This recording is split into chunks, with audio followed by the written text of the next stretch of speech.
Good morning guys, update po tayo dito sa pinapagawa nating bahay ni Ate Maricel. Yan, so buong buo na po yan. Yung mga kulang na lang, yung ginagawa na nila kuya yung higaan. 3 po yung pinapagawa natin. Tapos ngayong umaga, may dala po akong nipa kasi ilalagay natin dun sa, sa CR nila. And guys, tapos na po yung yung CR. Yan, ipakita natin yung CR. Yan, kulang na lang yung pintuan. Tapos yung flooring, yung mga natin dito, yung mga papag. Ayan. So lahat ng kwarto may papag po yan. Ayan, so habang nagagawa sila dito kanina, so wala namang ginagawa. Ayan, ginapitan ko yung mga bata. Ayan, nakadami akong, ilang bang ulam ginapitan ko? 7 lang. 7? At least habang nagagawa tayo, habang nagagawa sila, so may nagagawa rin ito. So ayan, ginapitan ko yung mga bata. So ngayon naman, dahil tapos na nga, so baka bukas, makabili na ako ng mga gamit dito. Durabox, mga kaldero, kawali, tapos yung mga, siguro yung mga plato, tapos yung mga lalagyan. So yun yung mga bibilihan, tapos bigas. So ngayon, maglilinis muna ako. Wawalisan ko muna dito sa loob para yung sa labas, ipapayos ko na lang siguro kay Kuya Rode.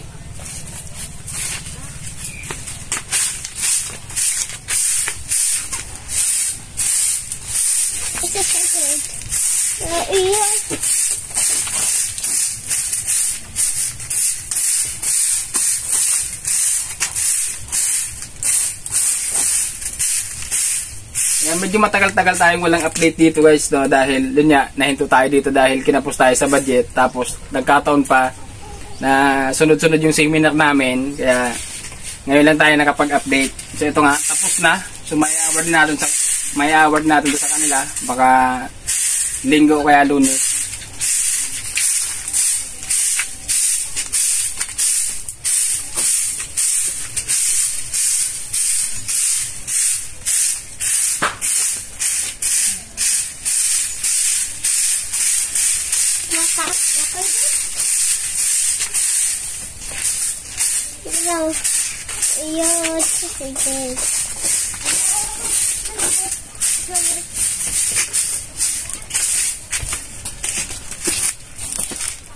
Video.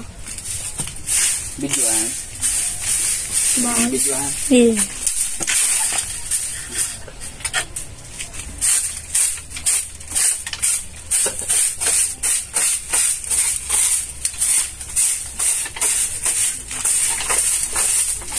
Kita gini natin ito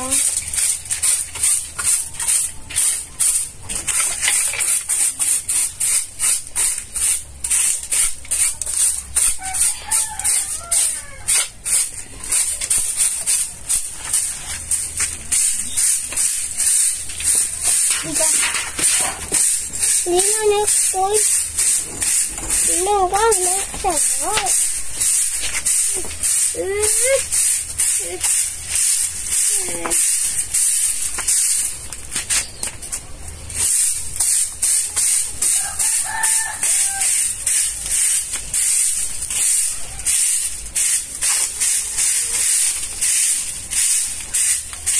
Basta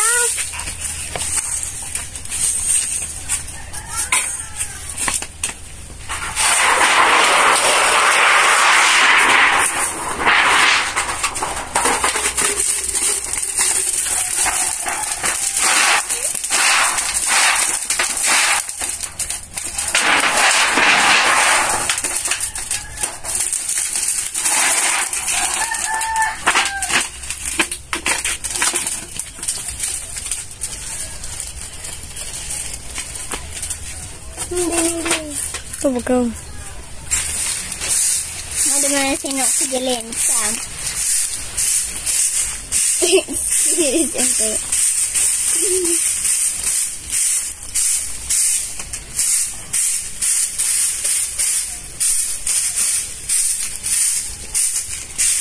Nine na naman o. Third level.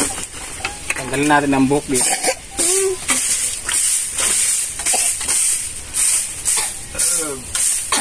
Halika na.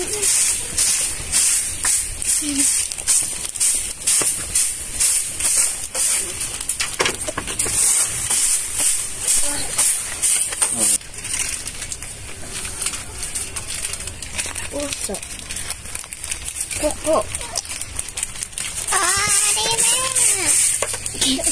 Ayan, malinis na. Okay, thank you. Shout out sa mga bata. Dahil na bata. Ikaw bata. Ayan, malinis na po dito sa loob. Lalagyan na lang natin ng floor mat, linoleum, para medyo mas maganda tignan. Tapos dito naman, yung mga pintuan, lagyan natin ng mga kortina. Para bahay na bahay tignan.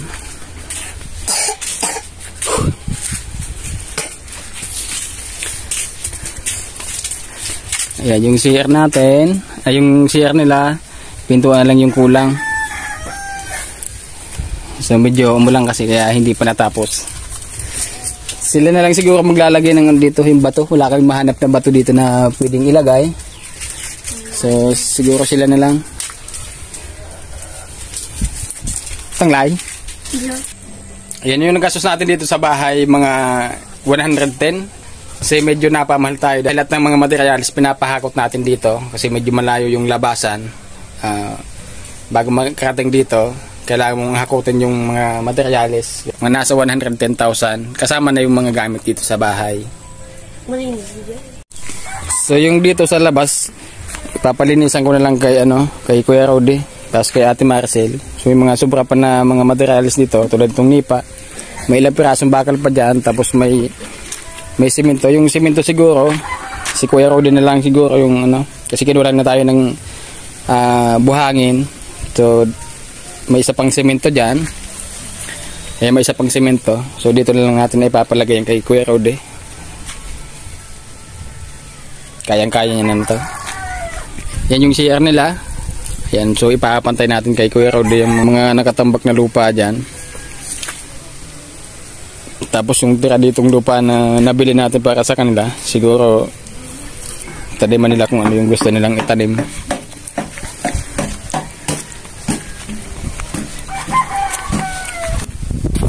Ayan, may bowl na po yan. Baka may may laman. Wala.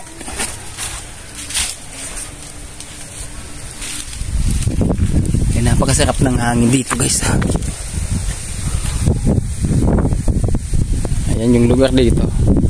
Sa mga marunong pala guys maggupit o sa nag-uumpisa pa lang maggupit na gustong mas lalong ma-master yung paggugupit, ang Angel Grace Barbershop po naghahanap po ng mga barbero na willing matuto, naghahanap ng mapapasukan na barbershop.